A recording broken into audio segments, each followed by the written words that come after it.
griot are also known as praise singers. They may use their vocal expertise to gossip or to satirize or to have political comment. And I wonder, who is the griot for Barack Obama? Who is that person that is whispering in his ear and telling him of his historicity? I wonder, is there any? Who do we have on a larger scale in our communities that have precise political commentary? Are we getting away from that commentary that'll help our people because of our times that we live in? Are we talking fire? Because that's what the griot is supposed to do. Talk fire. Talk the fire that our ancestors and our elders have need to deliver to us. But have those ideas been eliminated since we live in this dominant culture? Has our story or the stories that we have now been replaced by our television? Has that become our touchstone? Is that our political commentary, our gossip, our satire? If it has nothing, absolutely nothing to do with our culture.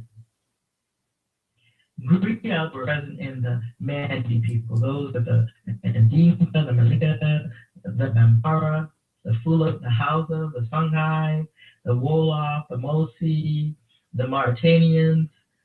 All of those people in Western Africa, Central Africa, all the way down, actually dealt with the griot system. Now, you talked a couple of weeks ago about the Mandi people and how they circumnavigated the world, and Abu Bakari came to what is now known as America, long before Columbus, long before those who were said to cross the Bering Strait, and taught and brought culture.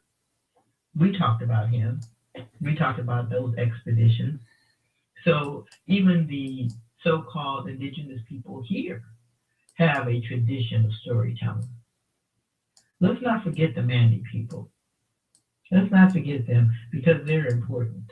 Although the word griot may be derived from a French word, in African language, griot is referred to by a number of names, as we said, Jele in North Mandi area, Jale in the Southern Mandi area, and Wolof is Wule, Guewel.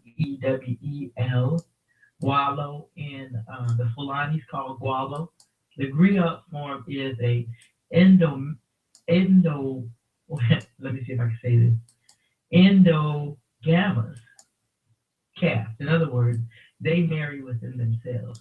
Similar to what you read about the biblical Levites. They marry within their own family. The griots do the same thing. They marry fellow griots.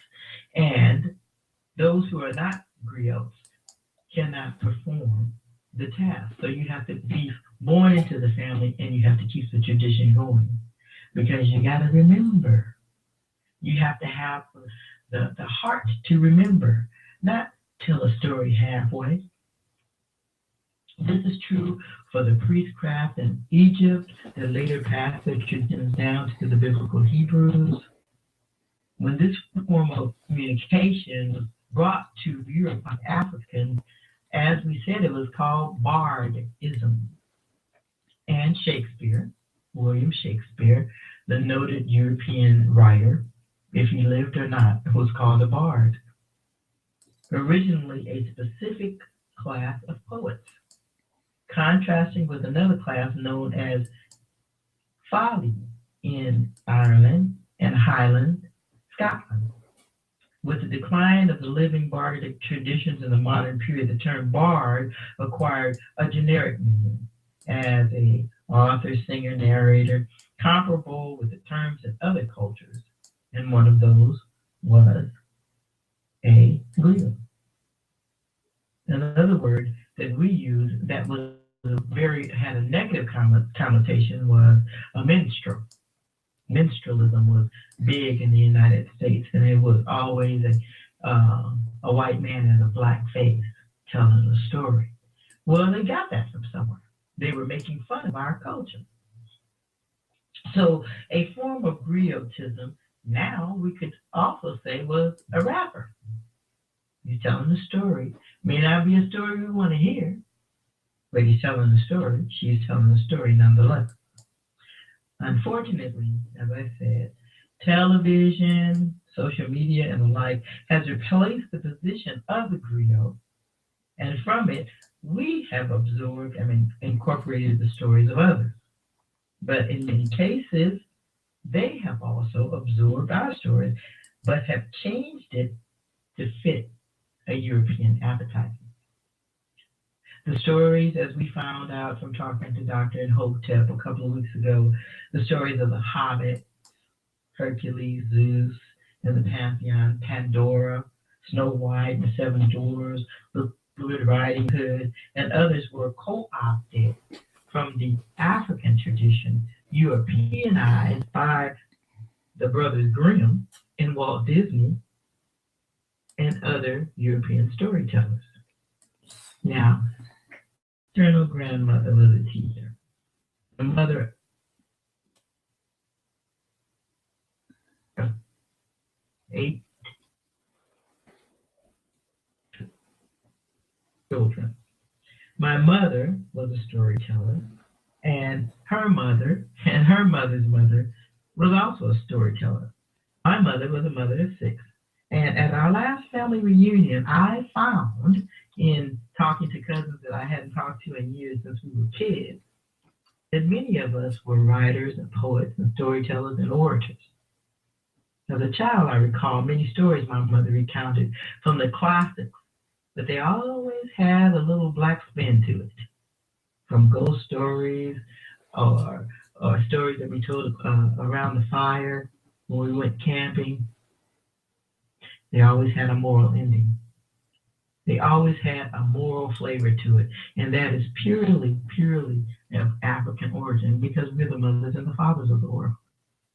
And when you read the Proverbs and when you read the Psalms, you have to understand it came out of an African line. So tonight, on this Friday, I will read a few stories from the African tradition. Miss Marcia Stewart is going to come on. She's going to read some of her family's history. And we'll hear from Mr. Denzel Washington. Unfortunately, he's not here live, but we're going to hear from him. And to end, I'm going to read a story from my own pen. So, we've lost this cultural art, and I believe that it must be regained.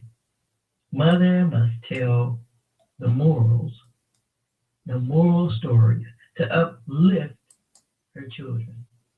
Father must tell their sons and daughters the stories of the pitfalls to avoid, how to be men and how to be women of quality. We cannot keep our mouth closed in raising our children. So first, we're going to do this before Marcus calls in. Fast-acting Advil is designed with an ultra-thin coating and fast-absorbing Advil ion core technology. We got Stopping headaches on a tough day fast. From the South. More African Americans from here understand it. This is a West African story. It came out of the Ashanti tradition, the Akan tradition. And it is the story of Anansi, the spider/man. Now, the Anansi story, like I said, is a West African story. It's talking Anansi was either a man or a spirit, and he could change, shape shift, and change himself into whoever or whatever. He often takes the shape of a spider, but he is considered to be the spirit of all knowledge of stories. So in a way, he's like the Logos. Now, all you Christians out there, don't get your panties in a knot. Just listen and learn. Because Christianity did not grow up in a vacuum, and Judaism, Hebrewism did not grow up in a vacuum. Just like the Hebrews say Yahweh, Ashanti say, just like the Hebrews say Yahweh, the Ashanti say Gay Yahweh, and the Mandi say Yahweh. It's all the same thing. We just got to understand that and don't get locked in a box. Now, Anansi is also one of the most important characters of West Indian or West African and Caribbean folklore. Anansi, in some books, have all they have done to make him a picture-shaped book that teaches children about their basic shapes, geometric shapes. He's also known as Anansi, Kweku Anansi, Anansi, Anancy, and in the southern states, he would be called, or she would be called Aunt Nancy. Aunt Nancy. Anansi was a spider, but often appeared as a man or a woman. The Anansi tales originated from the Ashanti people in Ghana. The word Anansi is a Khan, and it means spider. Now, there are traditions that say that a spider is the one that weaves the world together and is no different than any other tradition that is out there. They later spread this story to other Akan groups in the West Indies and Suriname and the Netherlands, Antilles, in Curacao, Aruba, Bonaire, where he is known as Nanzi, and his wife is She Maria. Now, anytime you see Nanzi or She Maria, it's always going to relate back to Asar and Aset, or Asar and Aset / Mary. It's always going to relate back to that. Do a little research, and you'll see that this is an African tradition. Anansi is depicted in different ways. Sometimes he looks like an ordinary spider. Sometimes he wears spider clothes, or a human, or has a human face. And sometimes he looks like more like a human with spider elements, such as 8 legs. Now, what I'm going to do is I want to read one story about Anansi, and hopefully after that, Marsha will be on and she can read her story. We got about 1 hour and 39 minutes. It's going to be interesting. But before I read about Anansi, I'm going to take a little break. Like I said, I had a little cough. Take some water, and I'll be back. We're going to have some eclectic music tonight, y'all, so hold on.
Now that's some old quartet singing.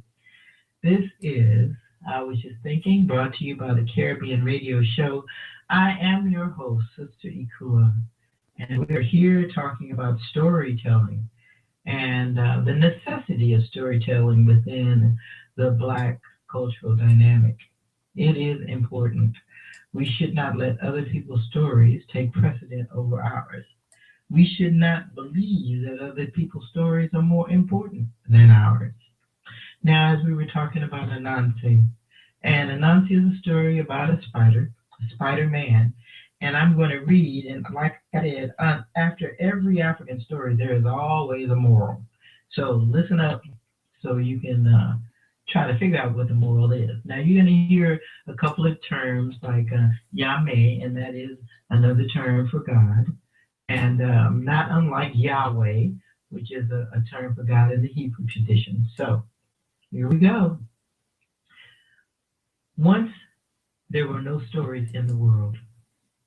Yahweh had them all. Anansi went to Yahweh and asked how much they would cost to buy. Yahweh said a high price. Anansi must bring back Onini the python, Osibo the leopard, Oboro hornet, and Matobia the dwarf. Anansi set about capturing these. First, he went to the python, lived and debated out loud whether the python was longer than a palm branch or not, as his wife also said. Python overheard when Anansi explained the debate, agreed to lie on a long palm branch because he couldn't easily make himself completely straight. A true impression of his actual length is difficult to obtain. So Python agreed to be tied to a branch. When he was completely tied, Anansi took him to Yahweh. To catch the leopard, Anansi dug a deep hole in the ground. When the leopard fell into the hole, Anansi offered to help him out with his webs. Once the leopard was out of the hole, he was bound in Anansi's webs and was carried away. To catch the hornet, Anansi filled a calabash with water and poured some over a banana leaf he held over his head, and some over the nest, calling out that it was raining. He suggested the hornets get into the empty calabash, and when they obliged, he quickly filled the opening. To catch the dwarf, he made a doll and covered it with sticky gum. He placed the doll under the tree of life where the dwarfs play, and put some yams in a bowl in front of it. When the dwarf came and ate the yam, she yanked the doll, which of course did not reply. Annoyed at this bad manners, she struck it, and with one hand and then the other. Her hand stuck to the doll, and Anansi captured her too. Anansi handed his captives over to Yahweh, and Yahweh awarded him by making him the God of all stories. Now, the story of Anansi obviously is about ingenuity and a command not only over himself, but over all of the elements. In it, you saw that the python, which represented wisdom, was captured. The leopard, which represented swiftness, was also captured. The hornet, which represented collectivism, was also put under Anansi's control. And the dwarf, the representation of the first people, the Baka, or the Anu.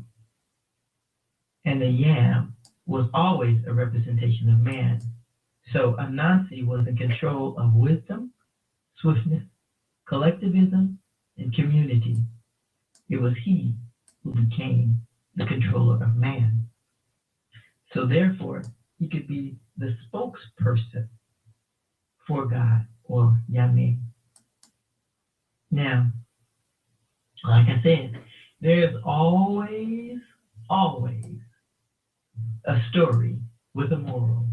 I have a call. I'm going to check in and see what they have to say. Hello, 334. Are you there? I am. Do you have Do you have a question or a comment or a story?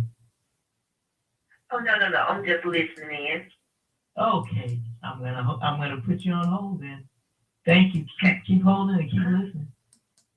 Uh-huh. All right. Yeah, we have a few people on hold. We have a few people in the queue. We have a few people in the chat room, and I'm thankful for that. I was waiting for Marsha Stewart to call in. She hasn't called in yet, but we're going to move on. I have a story that, let me see if I can get it out. I have a story. It's about 7 minutes long. It's a story from my family. I wasn't going to play it in the end, but since Marsha's not here yet, I'm going to play it now. So take a listen and let me know what you think. My mother told stories, tales of ogres under bridges, princesses with peas hidden under the mattress, but she'd always include accounts of our family history made so thick and rich with cultural roux mixed up in a gumbo. And they bore no resemblance to the European tales of petite girls with long blonde tresses thrown like ropes down Tyra walls, or sleeping beauties waiting for a kiss. No, these children were strong and black with shiny legs and thick thighs. The girls didn't have petite voices or long blonde hair. They bellowed as loud as the ogre under the bridge. So much so that he became afraid of them. But one cold day, a group of slow walking people showed up at our door and told my mother a story of hell and torment and of a God called Jehovah, and it caught her in the throat. And when she opened up her mouth again, her stories had changed to sagas of Moses and Pharaoh, Daniel in a den of hungry lions, and one woman who brought sin into the whole wide world. Her songs were now of redemption, and the magazines she brought home for us to read were of people who didn't look like me or my sister, and men who did not resemble my brother or my father.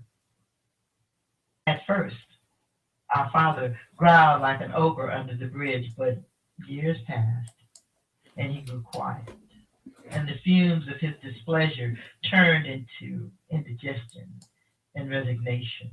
But one bright spring morning, as we hung clothes on the line in the backyard, my sister asked, "Mama, who was Aunt Rhody?"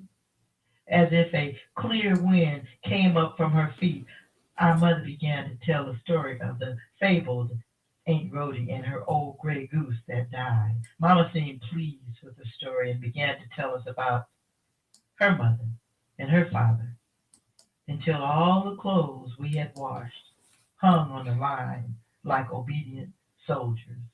Later that evening, after the dinner dishes had been put away, we sat warm and full in front of a fire, and I asked boldly, "Was it your auntie who had that church out in the backwoods?" Mama looked at me, then shook her head as if the story was the one that the devil had conjured. She cleared her throat, licked her dry lips, and began a long tale. You know, people came to her with all kind of ailments, her words sounding like incantations from a language long forgotten, so we leaned in to capture every syllable. Her house was just a lean-to, set back off the road a mile or so, but everyone knew the way, through the trees, down the gravel road, as if their illness was a compass. I never knew how we were related to her. We just always called her auntie. When I'd see her in the streets carrying a basket on her head, she'd point a long, crooked finger at me and say, "You need to come by and see your auntie gal." I'd go, but never without my mama. Mama would bring auntie herbs and roots and all kind of seeds. She had it. They'd sit and talk about things I couldn't understand. Just before our goodbyes, would always hand me a fried pie or a piece of pound cake for my waiting. One day, she grabbed me by my arm and said, "Gal, watch out for a group of strangers knocking on your door. They're gonna shut your mouth like a tomb." And then my mother coughed, as if dispelling years of dust. Auntie had weekly services and people came from far and wide, some limping, others coughing, blind, crippled, maimed, afflicted, many childless, others with dropsy or sweet pea disease.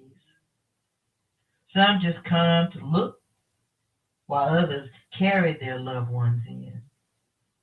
And Auntie would pray. She prayed before the crowds formed and prayed after they left to cleanse her home, she said. One time a man came in barking like a rabid dog. His family said his wife had bound him up with ropes only he could see. She laid hands on each person, on their back or their head or their bellies, depending on where she saw the illness take root. After that, she gave them a jar of root tonic, a poultice, a fidgety bag, a ball of loose tea, and they go on their way, promising to heed her warnings and use her medicine. What happened with the man who barked like a dog? I said cautiously. Oh, him? He was cured, baby. All of them was cured. They came in bent over and left standing straight. I don't think she ever got paid, but she once told me God's gift is payment enough. And I suppose that was true because she was never in need of anything. Is that why we don't go to the doctor? My brother said, challenging my mother and her story. She looked at him as if he was a stranger speaking Chinese. No, baby boy. Sometimes we just don't have the money. That night, I dreamed of the woods and Auntie and the lean-to she lived in. I smelled mushrooms and pine and roots. I could even taste the fried peach pie, and I felt a hand touch the center of my chest.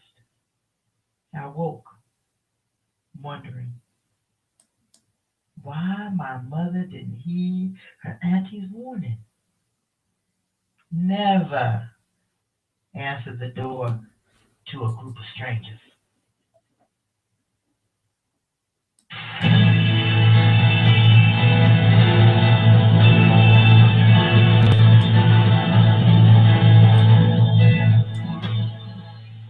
Somebody say, praise the Lord. Oh, come on, somebody say, praise the Lord. Listen, there's a little country song that we like to sing, that Grandma used to sing, and the song goes a little something like this. Pass me not, O gentle Savior. Oh, hear my own. Oh, God, and while oh, God,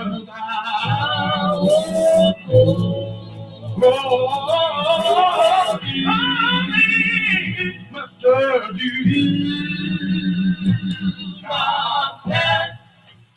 Please don't pass me by.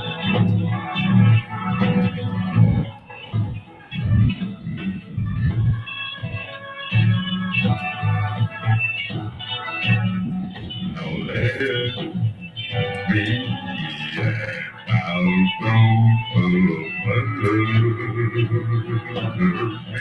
out so I can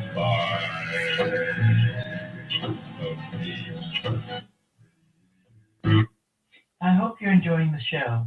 This is I Was Just Thinking, brought to you by the Caribbean Radio Show, The Knowledge Station. I am Sister Ikua. If you'd like to call, you can at 661-467-2407 and press 1. Now, back to our topic. Hi, Marsha Stewart just clicked in, and I'm going to have her in. This is Marsha. Hold on. Hey, you there? Yes, I'm here. Hi. Thanks for showing Hi. up. Thank you. Thank you for calling in. We were just talking about ancestral stories, and I know you got a ton of them just from your family because your family stretches from from from here to heaven, related to everybody from Benjamin Banneker to Malcolm X and everybody in between. So I was wondering if you could share some of your enlightened stories with us and then kind of discuss them with us and how you came about getting these stories, if you would. Well, I've listened to your last story, and mine's probably not as entailed or detailed as yours was, because what I have is sort of on a lighter note.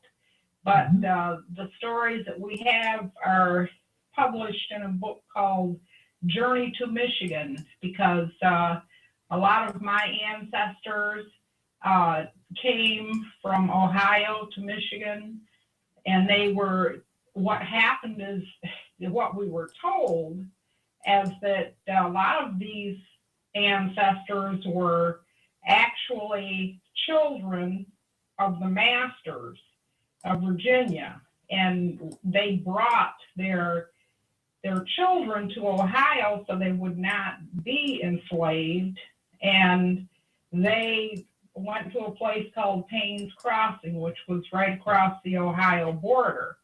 And from there, they traveled north because Michigan had territory or land that was free. All you had to do was homestead it and claim it, and it was your property.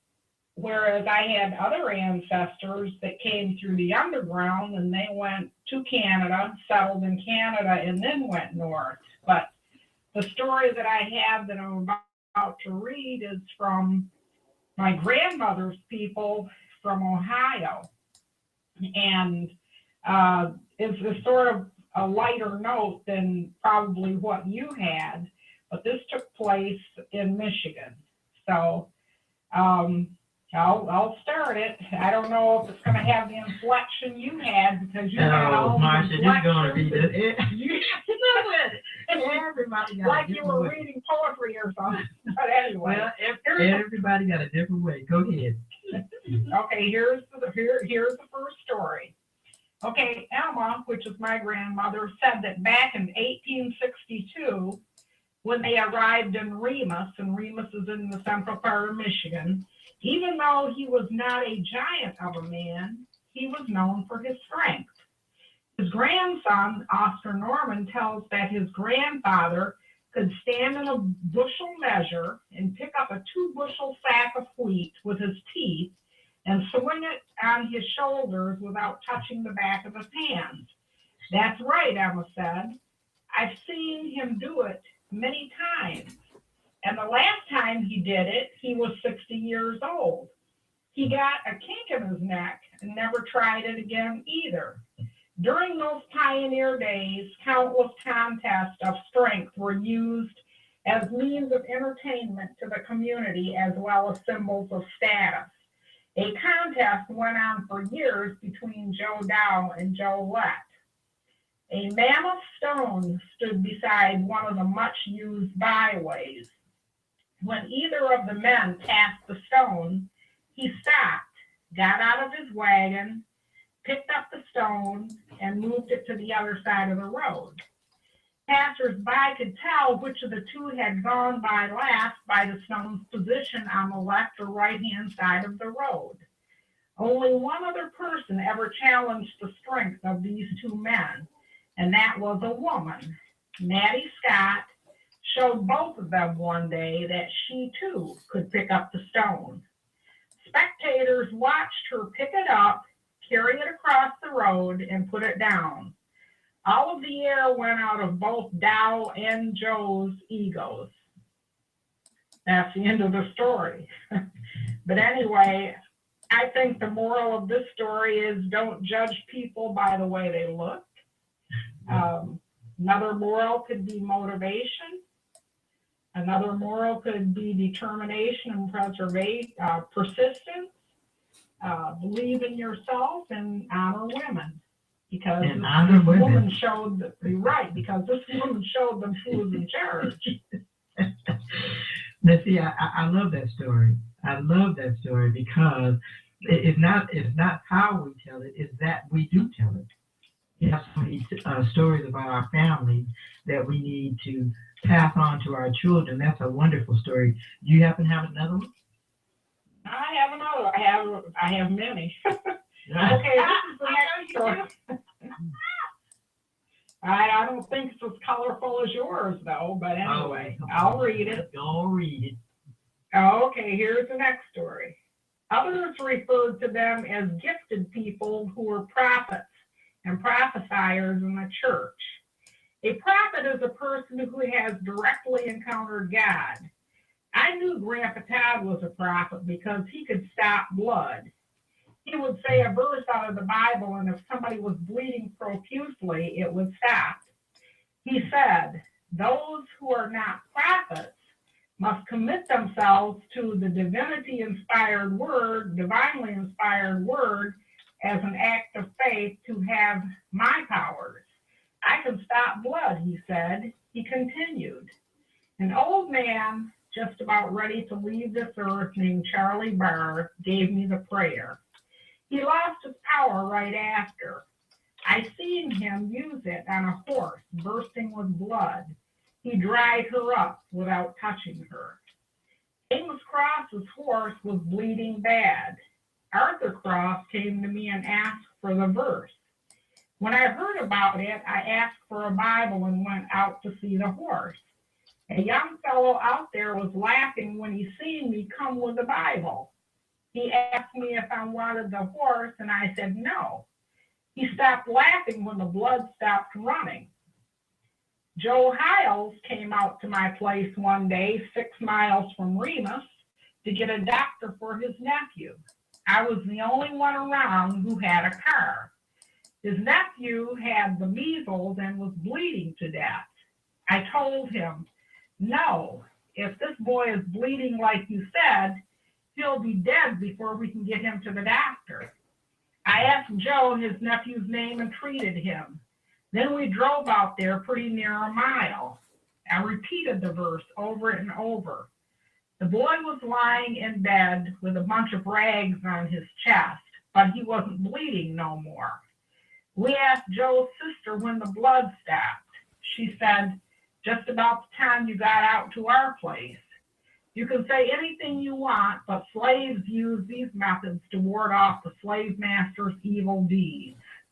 You got to have their name in full and know where they're bleeding before you can treat them. He was bleeding in the lung. The funny thing was, 3 of us treated him. George, me, my wife Emma, who was at the house when Joe came, and none of us knew the other was treating. Each thought he had stopped the blood. End of story.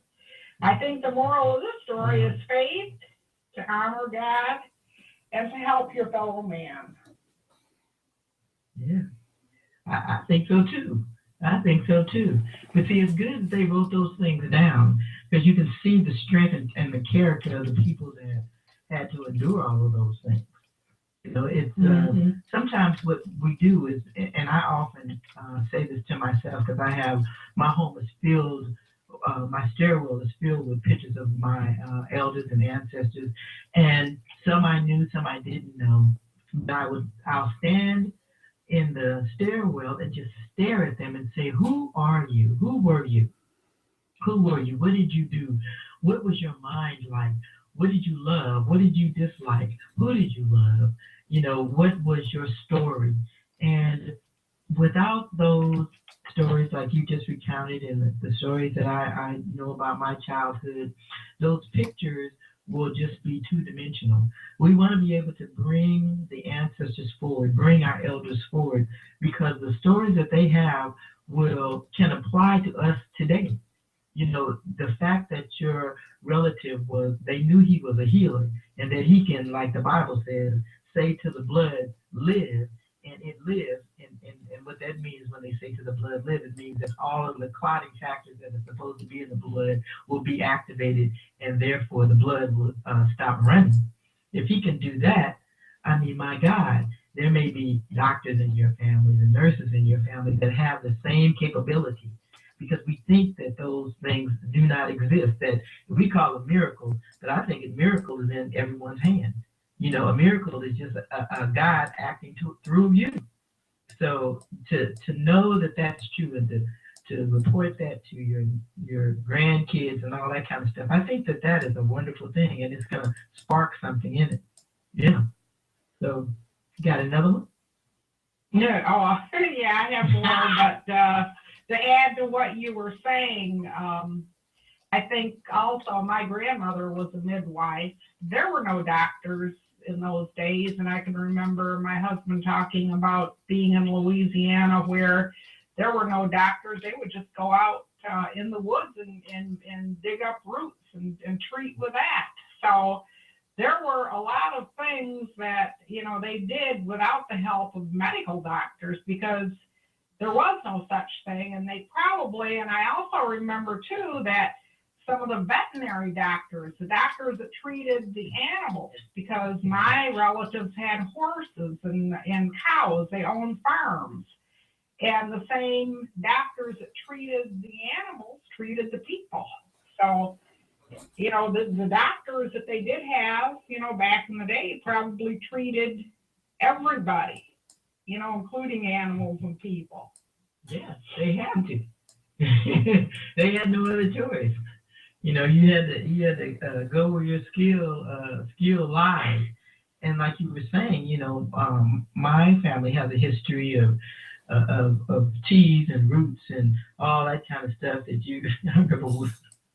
And I forgot all about it because my husband and I went to Jamaica last year, and we had gone by this man had told us, oh, come here. My mother makes this stuff, for men, they put their arm out like, that's supposed to represent the big bamboo. But anyway, so of course we went on in there to see what was happening. And the woman that he said was his mother looked like his sister. But they were sitting around and they had gotten these bottles. It was probably, 50% alcohol, and the rest of the stuff was so strange looking. I thought I saw a snake tail in there or something.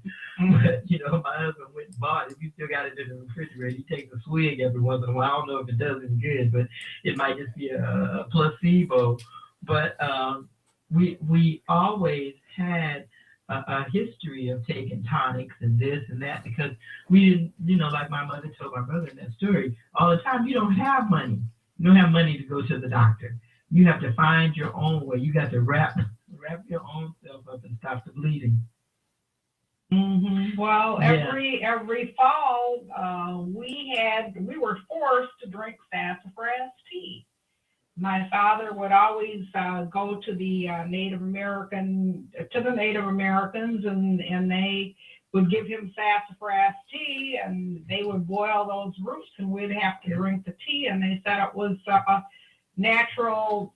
They called it thinning of the blood. I'm thinking that it probably does the same thing that the cholesterol medication that people take today does, because we didn't get sick.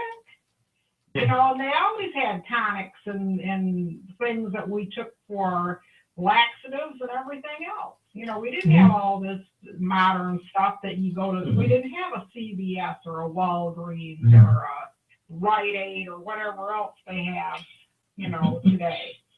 Mm-hmm. Okay, this is my next story. This is also printed out there, but it's a relative. It's called Thomas and Maria Pointer's Help for Sam Alexander's Escape Through the Underground Railroad. Samuel Alexander was sold at the Wheeling, Virginia slave market to a plantation owner by the surname of Copeland, and was taken by a guard to the riverboat Thomas Swan for transportation downriver. The boat Swan departed from Wheeling, sailing diagonally across the Ohio River to a spot just south of Wheeling to take on coal. Thereafter, the boat once again cast off and began the trip downriver. With the visibility on that cloudy night being no more than 30 feet on the river, Sam was observed casting a glancing eye toward the crew of the Swan. With a wave of a hand, he said, "Goodbye, boys," and plunged into the river. Sam disappeared completely under the water and never again was seen by others on the boat. Sam was eventually taken on horseback to John Campbell, by John Campbell to Thomas Pointer, a black man about the age of 40 who had been freed from slavery at a young age in Virginia. And Thomas Pointer is one of my relatives. The ceiling of the Pointer cabin on the Van Pelt farm was made of boards which were closely nailed together. The general impression of the upper structure of the cabin was that there was no attic space nor access to any space which might be determined a hiding spot. Upon Sam's arrival at the cabin, he was asked to remain on horseback as Tom placed a ladder against a wall. John Campbell thereafter carried Sam on his back to the ladder, and Sam thereafter disappeared into a crawl space. Thomas Pointer's wife, Maria, washed the ladder and rounds with scalding water and rubbed the wood with cayenne pepper so the bloodhounds couldn't track the scent of people who had escaped. And I think my grandfather also recounted them using red pepper when he and another cousin escaped from Kentucky. They used red pepper to stop the scent of the bloodhounds from following them. Once they crossed the river and I guess got into Illinois, they could no longer be tracked because they used the cayenne pepper first of all to stop the bloodhounds, and then when they crossed the river, I guess the bloodhounds lost the scent altogether. Wow. How many people have a story about their relatives going in the Underground Railroad? Not too many, Marsha. Not too many, especially on this Black History Month. This Black History Month is so important for us to tell and recount all of these stories so they can be heard in the ears of those that don't have that history, and for those that have that history but did not pass down the stories. We have to pass our stories down. We must. Well, a lot of these a lot of these escapes from slavery too. I have a lot of cousins that served in the Civil War, but what they did was they fought in the Civil War in the colored troops, not on their own, but they were substitutes for white people who did not want to fight. Wow. And my grandfather fought in the Civil War as a substitute for somebody else, for a white man that didn't want to fight. And that was once they fought in the Civil War, that they were given their freedom. And that was my grandfather, what happened with him. His emancipation papers say that he was freed because he decided he was going to fight as a substitute for somebody else. A substitute. They were called substitutes, and a lot of them substituted for white men who did not want to fight in the Civil War. That was the case with him. So was this on the Confederate side, or was it was both sides that they could get a substitute, a black substitute? Well, these were called the colored troops, and I think he mustered in Ohio. I think they mustered in Ohio. I don't know where they fought, but they were in a regiment that was out of Ohio, enlisted in Ohio.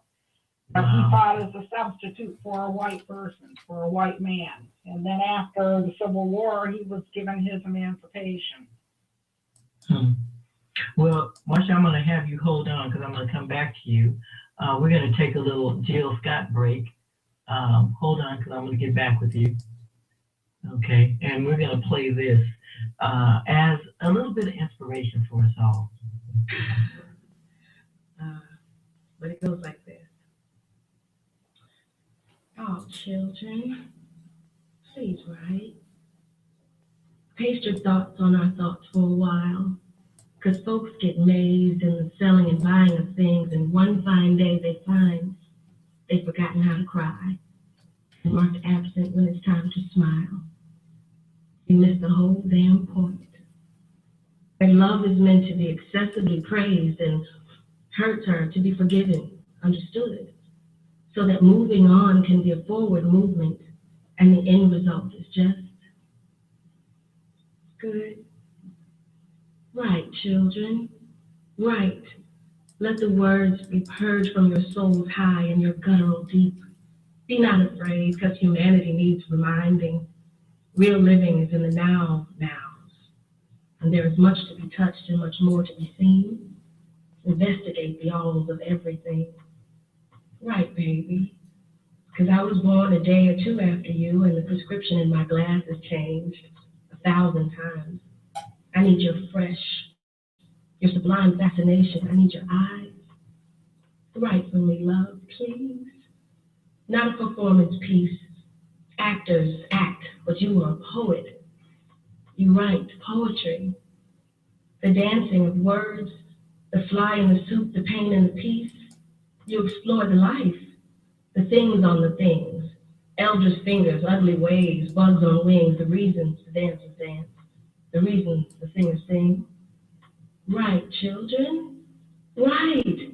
Write angry, show, define, be outraged, mark me with a red pen when I do not protect you, when I give up, when I give in, when fear is holding my arms back, when ego is controlling, humiliating me.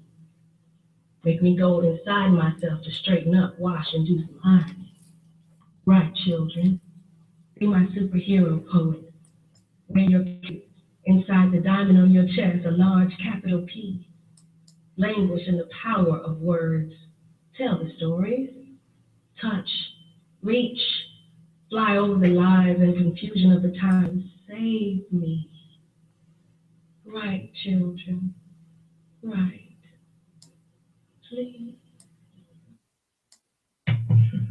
Please. Please write, children. Write. We need to write. This is, I was just thinking, brought to you by the Caribbean radio show, The Knowledge Station. And we're talking about being griots and storytellers and poets and musicians and praise dancers and singers. We're talking about the gifts today. Tonight we're talking about the gifts of telling your story, your family history. Before my mother passed away, we had a great opportunity to tape her and have her tell us all about her life. I wish I had have done that for my father, but we just weren't in the mental place for us to do it. But I would express to you tonight that if you don't do anything else in life, tape the elders, tape them. So you know how old I am. Videotape them. Put it on the DVD. Put it on an MP3. And download it, however way you're going to do it. Forget your stories. Let them speak for you. Let them speak about the ages. Let them speak about the past. And you'll understand in the present, and you'll be able to tell those stories for the future, because it's an ongoing narrative. Let me get back with Marcia Stewart. Marcia, still there? Can you give us one more? Mm-hmm. Okay. Yeah, I have one more short one, but before we go on, I listened to your story and you talked about sweet pea disease. I've heard of dropsy, but what is sweet pea disease? When the way that they would find out that people had diabetes was if they would pee on the road or pee on a stone, and if ants gathered, because the pee was sweet. So they would call it sweet pea, P-E-E, disease. Mm-hmm. That would be that's another term for diabetes. Oh, I'd never heard of that term before. And then I think dropsy, I don't know if I remember this, but I know people would fall asleep. Is that dropsy? No, that's narcolepsy. But dropsy was when you had an enlarged heart and you faint. Oh. Yeah, you got to enlarge all the blood wasn't pumping right now. If it's anybody out there in cyberspace that can tell me something different, please call in at 661-467-2407 and press 1 and add your stories with ours. I know you got stories out there. I see y'all in the queue listening, and I'm thankful that you're listening. I'm thankful that you're in the chat room listening. But add your voice to ours. But I think that that's what Dropsy was. Because my mother said that that's what my grandfather had. She had a story, and oh God, I don't even know if I should tell this or not. But it's kind of a sad story in a way, but it just goes to show the resilience of African people. They were so poor. My grandfather, who was 20 years older than my grandmother, worked up enough money to buy her 3 pieces of property, and that's what they lived on. They had 8 children, but it was one time when he was working for this white man at this bakery, and he worked a month of Sundays because he had like a little craft, and he would do this. He was kind of like a jack of all trades, and he worked and worked and worked. And at the end of this prescribed time, he was supposed to get a certain amount of money. But instead of paying my grandfather in dollars and coins and all the rest of the stuff that the man had promised, he paid him in bread ends. So my grandfather came home to my grandmother with 8 kids with a truckload of horse-drawn carriage with old stale bread in. And she had to make something of it. And believe me, between sharing with folks, baking with it, which I don't know how she did it, they ended up having something to eat for the next month and selling some of those old crusty bread ends off. So ingenuity, the black woman's mind of ingenuity, but she my mother said she was so mad she could have spit. She said, you can work for this cracker all this time, and all he's gonna give you is a bunch of bread ends. But anyway, if you got another story, go ahead, Marsha. Yeah, just when you said that about the bakery, my grandmother used to go to what they would call the day-old bakery, which was a little town about 20 miles outside of where I grew up. And the day-old bakery, when they said day-old, they meant that the bread had expired, within the grocery store, so they could no longer sell the, the bread, cakes, donuts.